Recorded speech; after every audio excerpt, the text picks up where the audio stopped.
அவ என்ன தேடி வந்த அஞ்சல, அவ நேரத்தை பார்த்து செவக்கும் வெத்தல, அவ அழக சொல்ல வார்த்தை கூட பத்தல.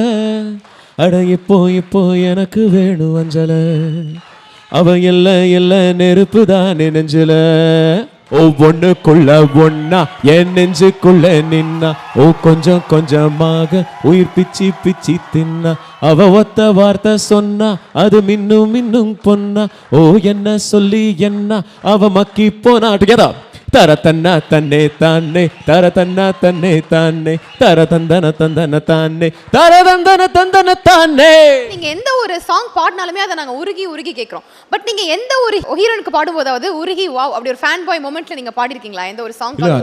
நிறைய நேரம் ரெக்கார்ட் பண்ணும்போது யாருக்கு ரெக்கார்ட் பண்றேனே தெரியாது. அதான் உண்மை. பட் உண்மையாவே அந்த பாட்டோட என்ன எமோஷன்ன்றது அந்த மியூசிக் சொல்லும், அந்த பாட்டோட வரிகள் சொல்லும். அதை கிரியேட் பண்ண இசையமைப்பாளர் சொல்லுவார். So I think that is more then enough. That's what happens.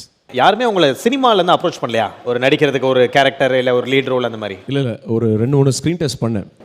பண்ணதுக்கப்புறம் எனக்கும் தெரிஞ்சது அவங்களுக்கும் தெரிஞ்சது நம்ம பாடுறதே பெட்டர் அப்படின்னு. இப்போ ஃபியூச்சரில் எதிர்பார்க்கலாமா சார் அட்லீஸ்ட் இனிமேலாவது? ஏன் வேண்டாம், ஒழுங்காக பாடிட்டு இருக்கேன்.